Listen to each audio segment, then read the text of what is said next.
A LEGO Group, apesar de ser uma empresa de capital fechado, é sem sombra de dúvidas a maior fabricante de brinquedos do mundo, com uma receita de aproximadamente 10 bilhões de dólares anuais. O que começou com uma pequena oficina de carpintaria em uma vila isolada na Dinamarca, acabou se tornando um dos maiores impérios de entretenimento do planeta. Entre blocos de madeira, incêndios devastadores e o ceticismo da indústria, Wally Kirk e sua família conseguiram criar e manter um império sem precedentes, fazendo com que gerações inteiras pudessem brincar com blocos desmontáveis. A companhia, que passaria por muitos altos e baixos ao longo de toda a sua existência, encontraria uma fórmula para se manter fiel à sua linha de produtos clássicos, conseguindo sempre inovar, criando novos produtos que continuam tendo aquele mesmo espírito Lego original, mesmo em peças licenciadas de franquias famosas como Star Wars, Harry Potter e tantas outras. Eu sou o Revel, você tá no VP Capital, e hoje vamos falar sobre a história da Lego. Foi na Dinamarca, no dia 7 de abril de 1891, que nasceu o jovem Wally Kirk Christiansen. Ele era um dos 13 filhos do trabalhador rural James Niels e da sua esposa Christine.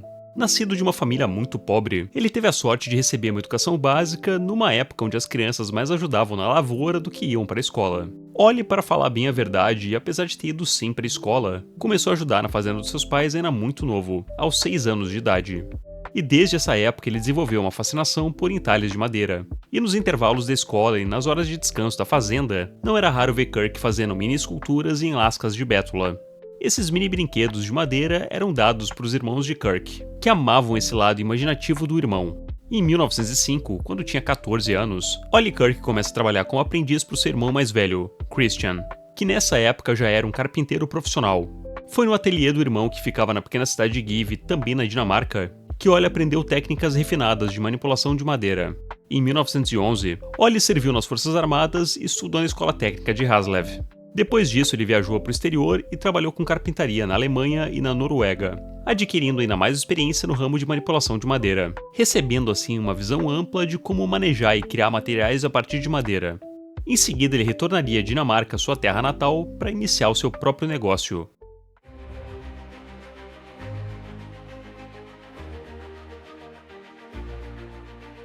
Em 1916, Wally Kirk se estabeleceu em Billund, comprando uma marcenaria com o dinheiro que ele tinha economizado das suas viagens a trabalho, e mudou o nome da loja para Marcenaria e Carpintaria de Billund. Naquele mesmo ano, ele conheceu Christine Sorensen, a filha de um produtor local de queijos. Os dois se casaram e tiveram 4 filhos. Entre 1916 e 1924, a marcenaria de Wally tinha como foco principal a restauração e criação de móveis de madeira e vigas que serviam para a construção de casas. Só que em 1924, o negócio de Wally foi quase que completamente destruído quando seus filhos Carl e Godfred, tentando acender uma máquina de cola quente, colocaram fogo em toda a marcenaria. O fogo rapidamente se alastrou e tanto a oficina de madeira quanto a casa da família do Kirk, que ficava do lado, foram completamente destruídas no incêndio. Wally não se deixou abater com esse incidente, e no processo de reconstrução decidiu expandir ainda mais o seu negócio, contratando um arquiteto para construir uma oficina ainda maior e uma nova casa para a família. Depois de anos de reconstrução e de um crescimento econômico no vilarejo, o negócio de Wally já era uma referência na cidade, empregando um grande número de marceneiros no ano de 1930. Só que aí veio a Grande Depressão, que aconteceu em 1929 nos Estados Unidos e demorou algum tempo para bater na Dinamarca. Nessa época, Wally viu todo o seu esforço ir pro buraco, conforme a demanda pelos produtos da oficina iam caindo cada vez mais e ele tinha que demitir uma boa parte de seus funcionários.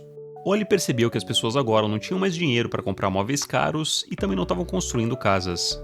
Pensando em reinventar seu modelo de negócios, Wally teve uma ideia ousada. E se ao invés de produzir itens grandes e caros, ele não criasse uma divisão de pequenos itens de madeira? Itens que pudessem ser vendidos por um preço muito mais acessível e em grandes quantidades. Itens como brinquedos de madeira que ele fazia para seus irmãos na sua época de trabalho no campo. Começava aqui a ideia que iria mudar a vida de Wally Kirk para sempre, e que anos mais tarde se transformariam num império global, mas que começou de uma forma muito pequena e que quase acabou devido a um segundo incêndio.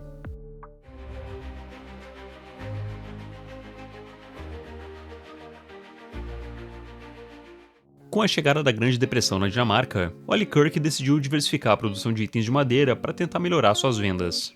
Dentre os novos itens em exposição na sua loja agora estavam caminhões de brinquedo, carrinhos, ioiôs e cofres de brinquedo, tudo entalhado de forma cuidadosa e profissional em madeira. Naquela época, o mundo meio que vivia um processo profundo de transformação que começou lá na Revolução Industrial. As crianças, que antes tinham um papel de ajudar na lavoura, agora começavam a ir para a escola e ter mais tempo livre para poder brincar. E brinquedos feitos de forma profissional era algo que ainda estava começando a surgir. A gente comentou um pouco sobre a história dos brinquedos no vídeo da Hasbro, mas basicamente foi lá pelo comecinho de 1900 que os brinquedos deixaram de ser aquela coisa totalmente artesanal para se tornar peças produzidas com um propósito comercial. Não existiam ainda, porém, grandes fábricas para produções de brinquedos, e bem lá no início, os brinquedos eram produzidos em oficinas de madeira bem no estilo Gepeto do Pinóquio. Para fugir da Grande Depressão, Wally Kirk entrou para esse ramo de brinquedos, jamais imaginando a demanda esmagadora que viria das crianças e das proporções gigantes que o negócio ganharia. Wally fabricava seus brinquedos com madeira de bétula cortada da floresta, que era deixada para secar por 2 anos inteiros e depois ainda passava por mais um processo de secagem em estufa por mais 3 semanas. Os brinquedos eram montados, selados, lixados e preparados antes de receberem 3 camadas de verniz. E apesar de serem extremamente bem produzidos, as vendas dos brinquedos demoraram para engrenar. O filho de Wally, Godfred, o mesmo que tinha colocado fogo sem querer na fábrica da família, começou a ajudar seu pai na produção desses novos brinquedos. Desde muito cedo, Godfred desenvolveu esse apreço pelo ofício de marcenaria do pai, e seria ele que anos mais tarde herdaria o controle da companhia. Depois de alguns anos, quando as vendas de brinquedos começaram a crescer, Wally decidiu que era hora de trocar o nome da companhia. Agora que sua oficina de madeira tinha mudado completamente seu ramo de atuação, não fazia mais sentido o nome de marcenaria e carpintaria de Billund continuar. Então, em 1934, Wally Kirk organizou um concurso interno para escolher um nome mais apropriado para uma fábrica de brinquedos. O termo Leg Godt, que significa brincar bem em dinamarquês, foi abreviado para Lego, e assim nasceu o nome oficial da companhia, que passou a ser usado oficialmente só a partir de 1936, numa empresa que ainda nem sonhava em produzir com qualquer outro material que não fosse madeira. Isso tudo mudaria a partir de mais um incêndio que aconteceria em 1942, causado por um defeito em um forno. Wally Kirk mais uma vez viu todos os seus produtos do estoque e toda sua oficina em chamas. E enquanto ele reconstruía tudo do zero, passou a se perguntar se não haveria algum outro material que poderia servir como matéria-prima para seus brinquedos. E a resposta é que esse material existia, e seria descoberto por Wally Kirk em uma exposição em Copenhague em 1946.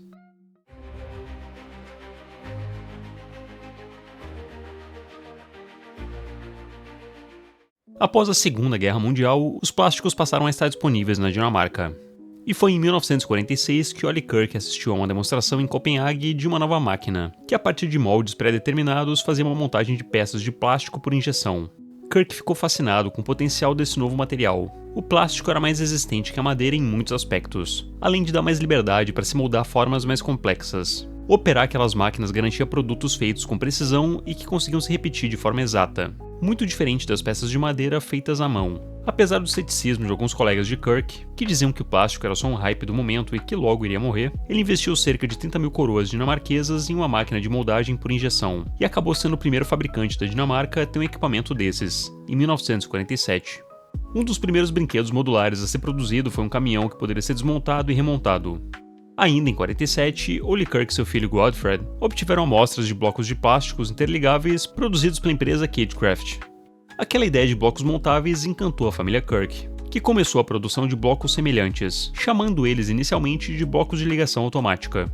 Os blocos da Lego, que eram fabricados com acetato de celulose, foram desenvolvidos com o espírito dos blocos de madeira tradicionais, mas que agora poderiam ser empilhados uns sobre os outros com travas, algo que não existia nos blocos de madeira tradicionais. Esses blocos tinham vários pinos redondos na parte superior e uma base retangular oca. Eles se fixavam uns aos outros, mas de uma forma meio mole, podendo ser facilmente arrancados uns dos outros. Em 1953, os blocos receberam um novo nome, Blocos Lego. E foi na década de 50 que a Lego, além de dar seus primeiros passos no mercado estrangeiro, ainda iria padronizar o formato do seu produto, criando um famoso sistema.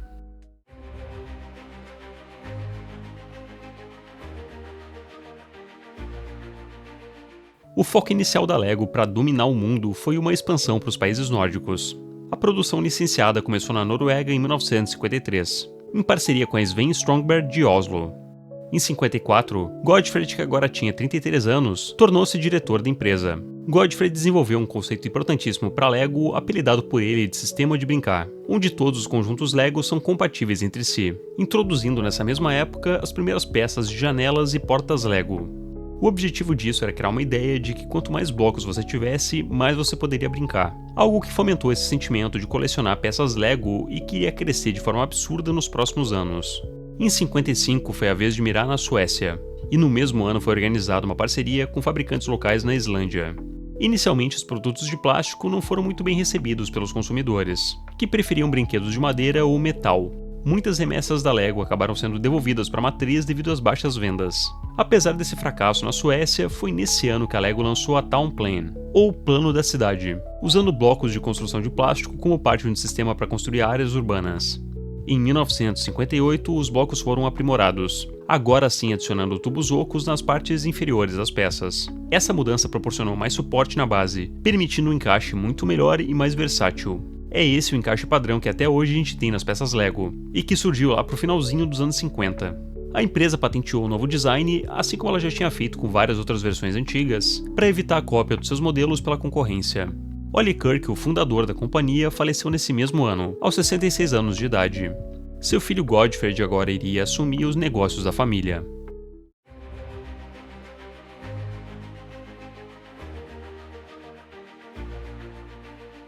Depois de mais um incêndio no armazém da Lego em 1960, Godfrey decidiu que já era hora de abandonar para sempre a produção de brinquedos de madeira e focar exclusivamente nos brinquedos de plástico, em especial nos que seguiam o sistema de encaixe Lego. Como resultado dessa decisão, seus irmãos Gerard e Carl acabaram deixando a Lego.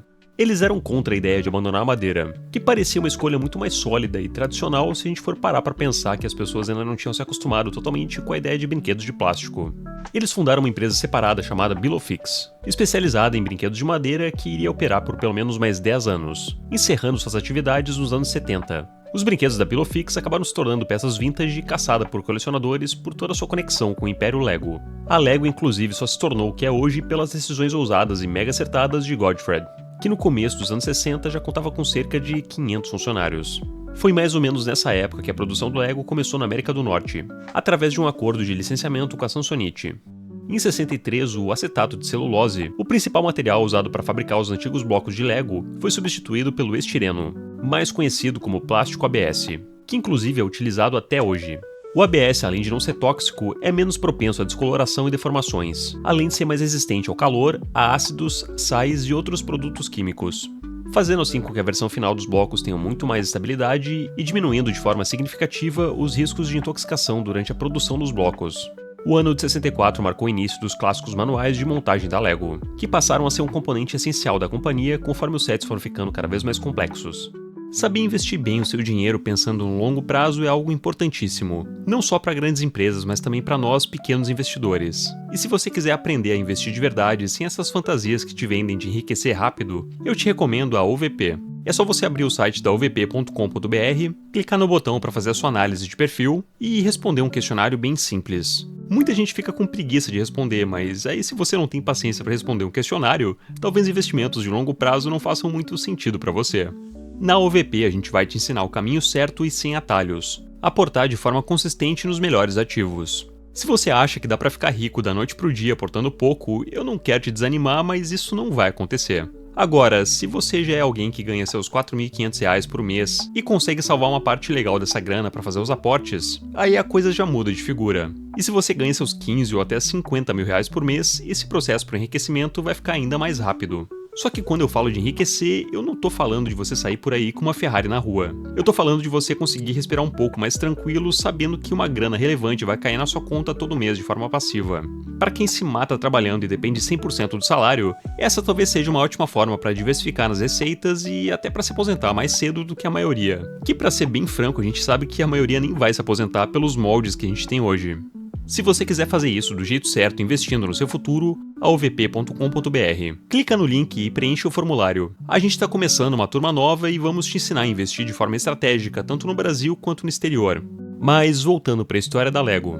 Em 66, a Lego fez uma aposta que deu muito certo. Um pequeno trenzinho a motor.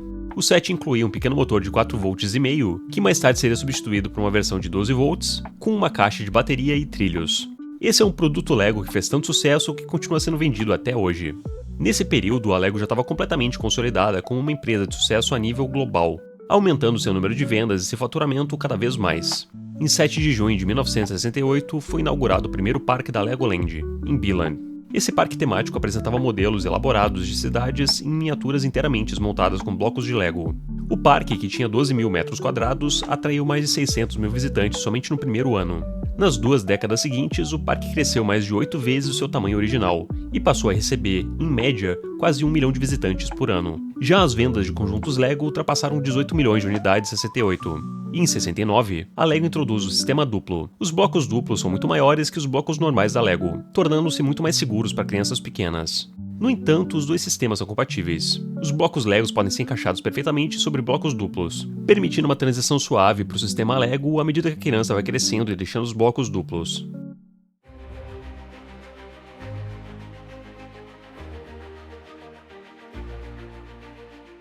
A partir de 71, a Lego começa a diversificar suas opções criativas e comerciais de forma mais expressiva. Nesse ano, ela introduz peças de mobílias e casas de boneca na linha Homemaker. E em 72 foram lançados conjuntos de barcos e navios com cascos flutuantes. O filho de Godfrey e neto do fundador da companhia, Kjeld Kirk, juntou-se à equipe de gestão após concluir seus estudos em administração na Suíça e na Dinamarca. Um dos primeiros atos dele foi fundar mais fábricas e desenvolver um departamento de pesquisa para novas tecnologias. Em 73, a Lego adotou um logotipo unificado para todos os seus produtos. Um quadrado vermelho com a palavra Lego em branco, marca que a companhia usa até hoje. Já em 74, foram lançadas as primeiras figuras Lego, conhecidas como a família Lego, com braços móveis mas ainda sem rostos impressos. Em 75, chegaram ao mercado os conjuntos Expert Series, voltado para consumidores mais experientes e colecionadores, que já não viam os produtos Lego apenas como uma brincadeira, mas sim como um hobby também para adultos. Em 77, essa linha evoluiu para o que viria a se tornar a Lego Technic, oferecendo peças técnicas como engrenagens, eixos e alavancas para criar modelos complexos e realistas. Nesse mesmo ano, foi introduzido o Lego Castle. Um marco histórico veio em 78, com a introdução da icônica minifigura Lego, bonequinhos com braços e pernas móveis, que rapidamente se tornaram um símbolo da marca. No mesmo ano, aproveitando o hype de filmes como Star Wars e toda a corrida espacial que já tinha rolado, a Lego lança sua linha Space, permitindo aos fãs de ficção científica explorarem o universo com foguetes, naves e astronautas. Já em 79, Kjeld Kirk, o neto do fundador da empresa, assumiu a presidência da Lego.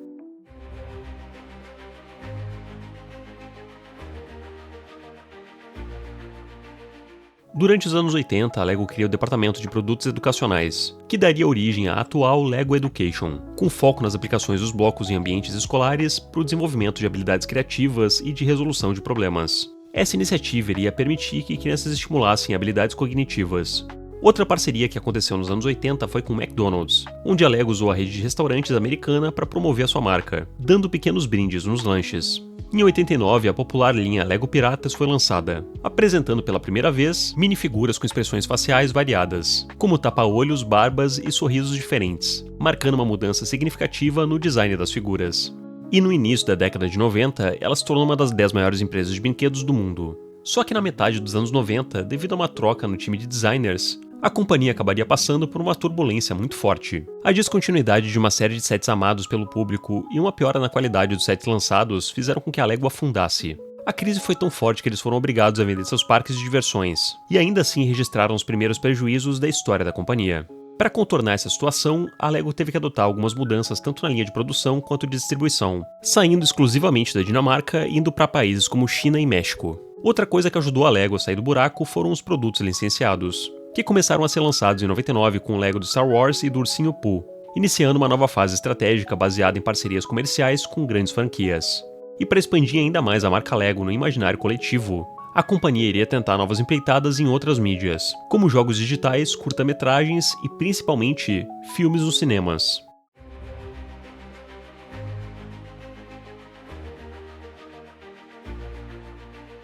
Em 2012, um curta-metragem animado chamado The Lego Story, feito pelo estúdio dinamarquês Lani Pixels, foi lançado em comemoração aos 80 anos da Lego. O vídeo retratava as dificuldades de Ollie Kirk e de seu filho Godfrey entre 1932 e 1968, enquanto trabalhavam para tornar a empresa um sucesso. Em 2014, a Warner Bros. E o grupo Lego lançam o The Lego Movie, uma animação de aventura e comédia que inicia oficialmente a Lego no mundo dos cinemas. O filme teve uma das maiores bilheterias já registradas para uma animação original, e recebeu críticas extremamente positivas. Nos próximos anos, a Warner Bros. E a DC fariam diversas parcerias com a Lego, lançando filmes como The Lego Batman Movie, spin-off do primeiro filme, e The Lego Ninjago Movie, ambos baseados em suas linhas de brinquedos. numa parceria extremamente lucrativa para as marcas. Em 7 de fevereiro de 2019 foi lançado The Lego Movie 2. Muitos dos dubladores originais retornaram, mas o filme teve um desempenho abaixo do esperado nas bilheterias. E se você quiser aprender a investir de verdade, eu te recomendo a OVP. Se você já tem R$1 milhão investidos, ou tem pelo menos R$500 por mês que você consegue investir, você só precisa clicar aqui no link da descrição e responder o nosso formulário. Além dos benefícios da OVP na hora de investir, você pode ter acesso ao cartão da OVP, que além de ser o melhor cartão do mercado, te dá acesso a salas VIP, cashback na fatura, tem um sistema de pontos espetacular, além de te oferecer várias outras vantagens. Eu acredito que essa seja uma excelente decisão para o seu futuro. Em 25 de novembro de 2019, o grupo Lego anunciou a aquisição da Bricklink, a maior comunidade mundial de fãs de Lego, que até então pertencia à empresa Nexon. O valor da compra nunca foi divulgado, mas a transação foi concluída antes do final de 2019. E em novembro de 2020, a Lego anuncia seu maior conjunto até então, uma réplica do Coliseu de Roma com 9.036 peças, superando o recorde anterior do mini-conjunto da Millennium Falcon da franquia Star Wars. Esse recorde seria superado em 2021 pelo lançamento do modelo do Titanic, com 9.090 peças, e depois em 2022 com uma réplica da Torre Eiffel, com 10.001 peças. Em 2022, o grupo Lego celebra o aniversário de 90 anos da companhia. Nesse mesmo ano é fechada uma parceria entre a Lego e a Epic Games, que resulta no lançamento do Lego Fortnite, um jogo de 2023 que permite ao jogador sobreviver e explorar um mundo repleto de peças de Lego. Tudo isso dentro da plataforma Fortnite da Epic. E nesse mesmo ano de 2023, Thomas Kirk, a quarta geração da família Kirk, assume a presidência do conselho da Lego. Os licenciamentos não param e marcas como Sonic, Animal Crossing e The Legend of Zelda entram pro guarda-chuva de produtos Lego.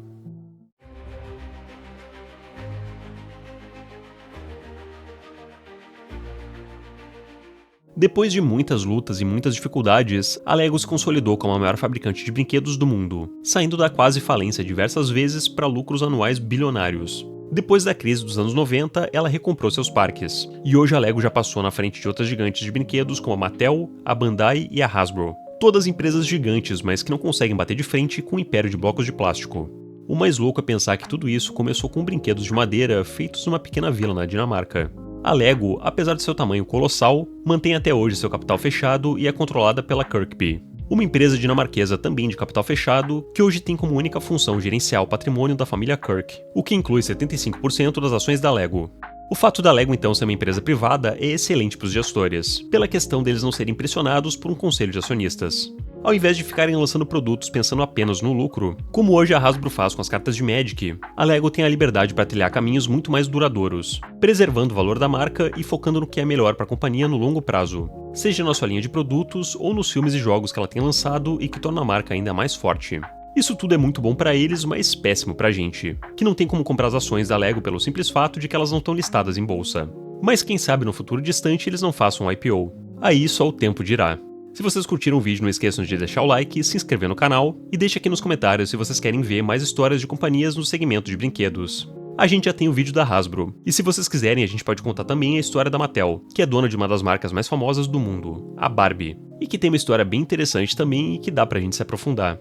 Não esqueçam de clicar no link aqui da descrição para ter acesso ao VP Capital, a maior consultoria de investimentos do país. Eu vejo vocês numa próxima, um abraço e falou!